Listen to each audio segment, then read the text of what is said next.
এই ঘটনাটা পুরো ৫ বছর সময় ধরে আমি চাকরি পেয়ে গ্রাম ত্যাগের আগ পর্যন্ত ঘটেছিল। যদিও বেশ কয়েক বছর আগের, কিন্তু ঘটনাটা মনে পড়লে এখনও আমার টনটন করতে থাকে। এত মজা পেয়েছিলাম যা ভাষায় প্রকাশ করার মতো নয়। ভাবা যায়, একটা পরিবারের ৩-৩টে মেয়ে এবং সেই মেয়েদের মাকেও কাজ করে দেওয়ার সুযোগ পেয়ে গেলে কেমন লাগে। এখনও আমার গা শিউরে ওঠে। না, আর ভূমিকা করব না, এবারে আসল কাহিনী শুরু করা যাক।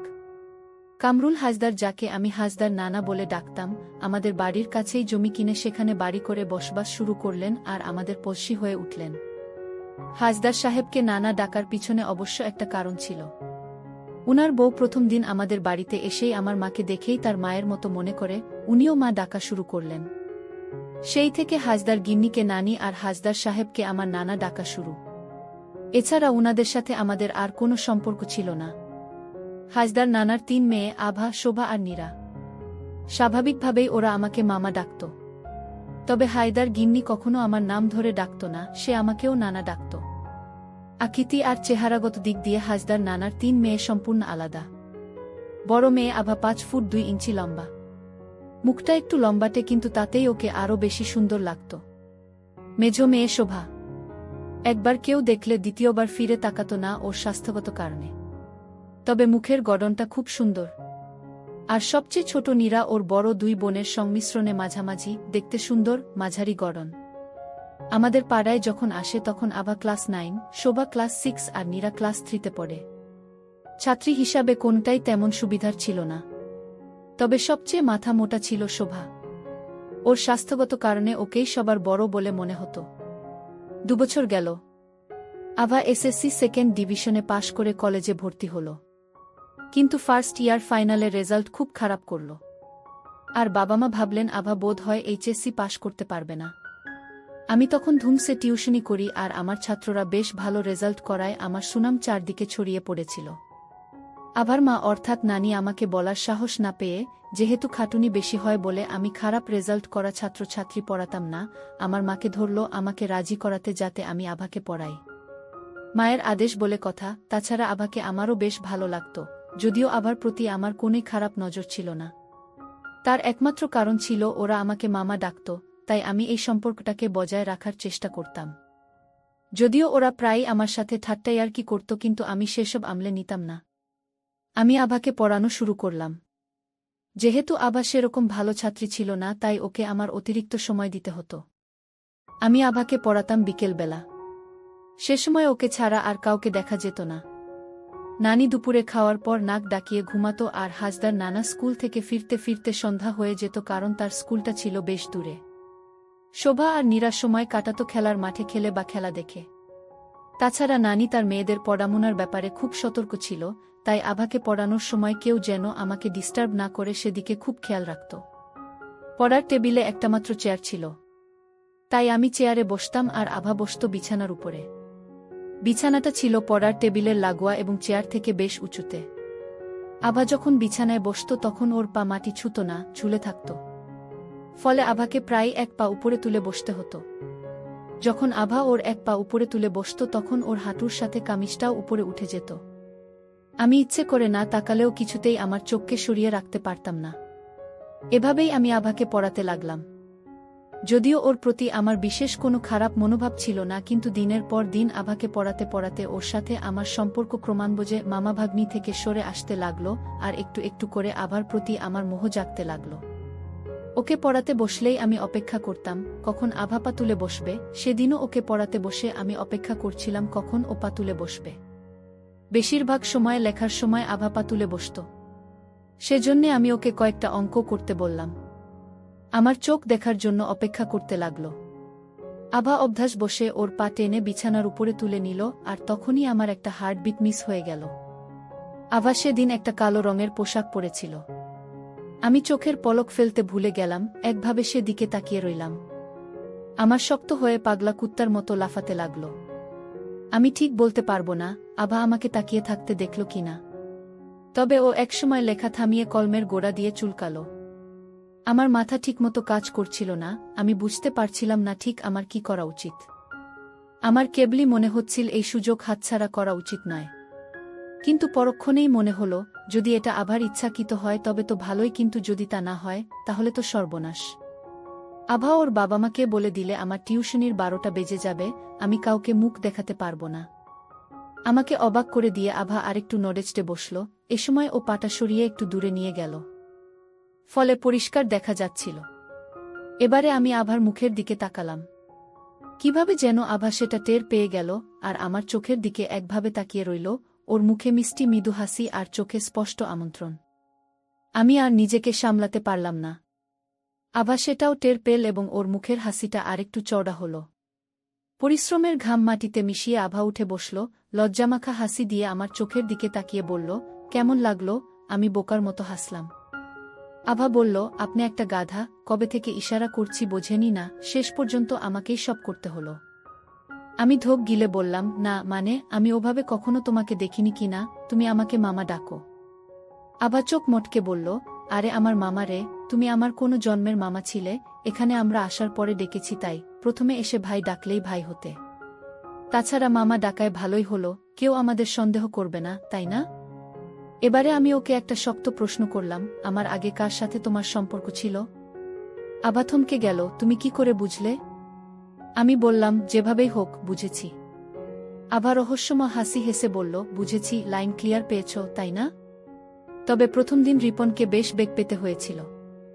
আমি অবাক হয়ে বললাম, রিপনকে? আভা হেসে বলল, এই যাহ, নাম বলে ফেলেছি। আচ্ছা ঠিক আছে, বলছি। তোমার কাছে আমার গোপন করার কিছু নেই। রিপন ছিল আমার লজিং মাস্টার। ওর জন্যেই তো আমার রেজাল্ট খারাপ হলো। ওর কাছে পড়তে বসে পড়া ফেলে প্রেম করতাম, ও খুব ভালোবাসত আমাকে। আস্তে আস্তে প্রেম গভীর হলো, ও আমাকে বিয়ে করবে বলে কথা দিয়ে বেশ কয়েকদিন কাজ করে দিল। আমি বললাম, তারপর? আভা বলল, তারপর যা হওয়ার তাই হলো। মাস 3 আগে একদিন মায়ের কাছে ধরা পড়ে গেলাম, ওকে তাড়িয়ে দেওয়া হলো, তবে আমি জানি ও আমাকেই বিয়ে করবে। সেদিনের মতো বিদায় নিলাম। তারপর প্রায়ই আভাকে কাজ করে দিতাম, এভাবে প্রায় 8 মাস ধরে আভাকে কাজ করে দিলাম। কিন্তু একদম কাজ করার সময় শোভা দেখে ফেলে। আমি মনে মনে ভাবলাম, যে করেই হোক শোভাকে থামাতে হবে যেন কাউকে এ কথাটা না বলে, তাহলে আভার বিয়ে ভেঙে যাবে। আমার মনে হয় শোভা বুঝবে, নিজের বোনের এত বড় সর্বনাশ ও করবে না। ওই দিনই রাতের বেলা সুযোগ বুঝে আমি শোভাকে ধরলাম যাতে ও কাউকে কিছু না বলে। যদিও শোভা তখন ক্লাস 6-এ পড়ত, কিন্তু ওর তখন ক্লাস 8-এ পড়ার কথা। 2 বছর ফেল করে 6-এ রয়ে গেছে। সেদিন রাতে বাড়ির পিছনের রাস্তায় ওকে পেয়ে গেলাম। আমাকে দেখেই শোভা মুখ ঘুরিয়ে নিল, তবু আমি ওকে ডাকলাম, কাছে গিয়ে জিজ্ঞেস করলাম, শোভা, কথাটা কাউকে বলিসনি তো? শোভা হেসে বলল, আমি কি পাগল? কয়টা দিন পরেই আপুর বিয়ে, আমি কি ওর জীবন নষ্ট করে দিতে পারি? কিন্তু তোমাকে আমি ছাড়ব না, তোমার সাথে আমার একটা বোঝাপড়া আছে। আপুর বিয়েটা ভালো ভালো হয়ে যাক, তারপর আমি তোমার সাথে কথা বলবো। ভয় নেই, যা দেখেছি সে কথা আমি জীবনেও কাউকে বলবো না। কিন্তু সাবধান, ভবিষ্যতে আর কখনো আপুর দিকে হাত বাড়াবে না। শোভা বাড়ির দিকে চলে গেল, আমি পরম নিশ্চিন্ত হলাম, কিন্তু একটা বিষয় আমার মনের মধ্যে খচখচ করতে লাগল, শোভা আমাকে নিয়ে কি করতে চায়? আবার বিয়ের আমেজ কাটতে 10-12 দিন চলে গেল। সবাই ব্যস্ত, বাড়িতে নতুন মেহমানদের আনাগোনা, এসব কারণে আমি একটু নিজেকে আড়াল করে রাখলাম। তারপর একদিন দুপুরবেলা শোভা আমাদের বাসায় এসে এক ফাঁকে আমাকে একা পেয়ে বলল, মামা, বিকেলে এসো, কথা আছে। বিকেলে শোভাদের বাসায় গিয়ে দেখি বাড়ি প্রায় ফাঁকা, কেউ নেই। সবগুলো ঘরের দরজা বাইরে থেকে বন্ধ, কেবল শোভার ঘরটাই খোলা। এগিয়ে গিয়ে দেখি ঘর গোছাচ্ছে। আমি খুব করে একটা কাশি দিলাম, শোভা আমাকে ঘরের ভিতরে যেতে বলল। আমি জানতে চাইলাম, আর সবাই কোথায়? শোভা জানালো, নীরাকে নিয়ে নানা আর নানি বাজারে কেনাকাটা করতে গেছে, শোভা বাসায় একা। আমি এগিয়ে গিয়ে বললাম, কি বলবি তাড়াতাড়ি বল, আমি খুব টেনশনে আছি। শোভা একটা রহস্যময় হাসি দিয়ে আমার সামনে এসে দাঁড়ালো, দুজনের মধ্যে মাত্র ইঞ্চিখানেক দূর। শোভা বলল, না মামা, তেমন সাংঘাতিক কিছু বলবো না, তার আগে বলো তো আমি দেখতে কেমন? আমি একটা ঢোক গিলে বললাম, কেন, ভালোই তো, তোকে আমার বেশ ভালোই লাগে, তুই খুব ভালো মেয়ে। হঠাৎ উত্তেজিত হয়ে উঠল শোভা, মিথ্যুক কোথাকার, তোমরা সবাই মিথ্যে কথা বলো। আমার মা বাবা, বোনেরা, তুমি সবাই মিথ্যে কথা বলো। আমি জানি আমি দেখতে কেমন। কেউ আমাকে পছন্দ করে না, সবাই আমাকে আড়ালে বিশ্রী সব নাম ধরে ডাকে। এই দেখো, বাবা মা নীরাকে বাজারে নিয়ে গেল, আমাকে নিল না, কেন? আমি কি এসব বুঝি না? আমি সব্বাইকে চিনি। কিন্তু আমার কি করার আছে বলো? বিধাতা আমাকে এরকম বানিয়েছে। আমার কি দোষ? ফুপিয়ে কাঁদিতে লাগল শোভা। কথা বলতে বলতে পিছিয়ে গিয়ে খাটের উপরে বসে পড়েছে ও। আমি হতভম্ব হয়ে গেলাম, কি করব কিছুই বুঝতে পারছিলাম না। শোভা চুপ মুছতে মুছতে বলল, আমি জানি কেউ আমাকে বিয়ে করবে না, সারা জীবন আমাকে একা একা থাকতে হবে। কেন? কি নেই আমার? আভার মতো আমিও একটা মেয়ে, আভার যা যা আছে আমারও সব আছে। কিন্তু তুমি আভাকে কাজ করে দিয়েছ। আমার দিকে তো ফিরেও তাকাও না। আমি জানি তুমি আমাকে একটুও পছন্দ করো না, এখন মিথ্যে কথা বলছ। আমি এগিয়ে গিয়ে ওর মুখটা ধরলাম। ওর চোখ মুছে দিয়ে বললাম, না না শোভা, তুই জানিস না আমি তোকেও খুব পছন্দ করি।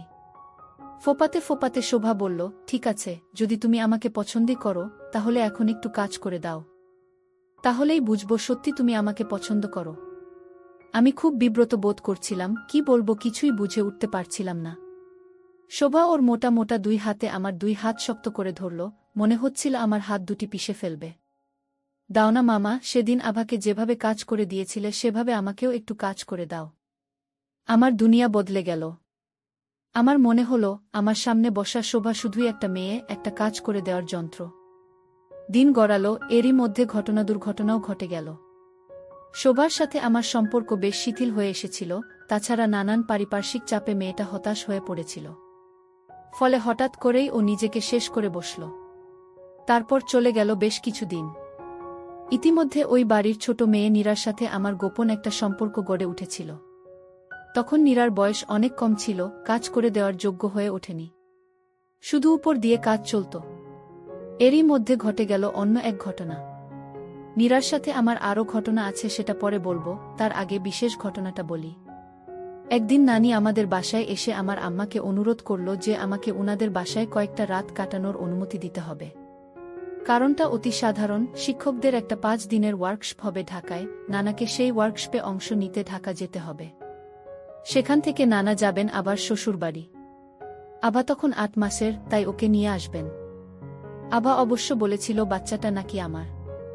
বাড়িতে নানি এবং নীরা ছাড়া কোনো পুরুষ মানুষ নেই, তাই রাতে নিরাপত্তার জন্য একজন পুরুষ থাকা দরকার।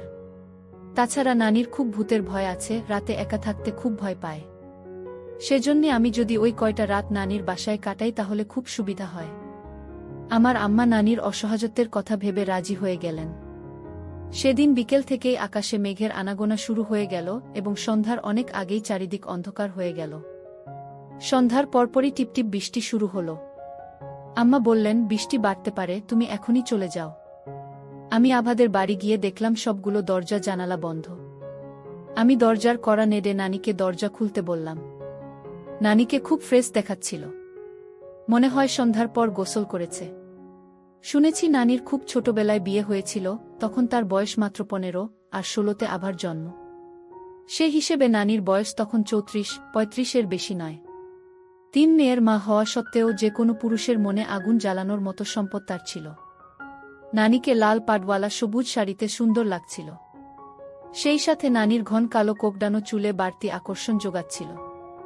সত্যি কথা বলতে কি, হঠাৎ করে নানিকে কাজ করে দেওয়ার খুব ইচ্ছা হলো আমার। এতদিন এই পরিবারের সাথে আমার উঠাবসা, কিন্তু এর আগে কোনোদিন নানিকে এমনভাবে দেখিনি আমি। আমি সবকিছু ভুলে নানির দিকে অপলক তাকিয়ে থাকলাম কয়েক সেকেন্ড। নানি সেটা খেয়াল করল এবং ঠাট্টা করে বলল, কি নানা, অমন করে তাকিয়ে আছিস কেন? বিমরতি ধরল নাকি তোর আবার? আমি লজ্জা পেলাম, হেসে ভিতরে ঢুকলাম। তখন 8:30 বাজে, নীরা ওর রুমে পড়ছিল, আমি আর নানি টিভি দেখছিলাম, একটা প্রেমের নাটক হচ্ছিল। নাটকটা আমার খুব ভালো লাগছিল। বাইরে প্রচণ্ড বৃষ্টি শুরু হয়ে গেছে, টিনের চালে বৃষ্টির শব্দের জন্য টিভির শব্দ তেমন শোনা যাচ্ছিল না। নানি আমার সাথে ইয়ার্কি করে বলল, কি নানা, এত মন দিয়ে প্রেমের নাটক দেখছিস, আছে নাকি কেউ তোর মনের মানুষ, ভালোবাসিস কাউকে? আমি মাথা নেড়ে হেসে বললাম, না নানি, এখনো তেমন কাউকে পাইনি, থাকলে তো তোমাকে বলবই। নানি হেসে বলল, বলিস কি নানা, তোর মতন এমন হ্যান্ডসাম ছেলের লাভার নেই, মেয়েরা তোকে পেলে তো গিলে খাওয়ার কথা। এই তো বয়স, এখন না হলে আর কবে হবে? এখনই তো চুরি করে মধু খাওয়ার সময়। এ কথা বলে নানি খিলখিল করে হাসতে লাগল। নানির আচার আচরণ আমার কাছে খুব রহস্যজনক মনে হলো, অন্য দিনের তুলনায় নানিকে আজ অন্যরকম লাগছিল। এরই মধ্যে নীরা এসে বলল যে ওর খুব ঘুম পাচ্ছে, খাবার চাইল। নানি ওকে টেবিল থেকে খাবার নিয়ে খেয়ে শুয়ে পড়তে বলল। আমি মনে মনে বললাম, এই সময়টাই তো আমি চাইছিলাম। আমি বললাম, 3 মেয়েকে কাজ করে দিয়েছি, বাকি আছে শুধু মা, এখন সেটাও পূরণ হয়ে যাবে।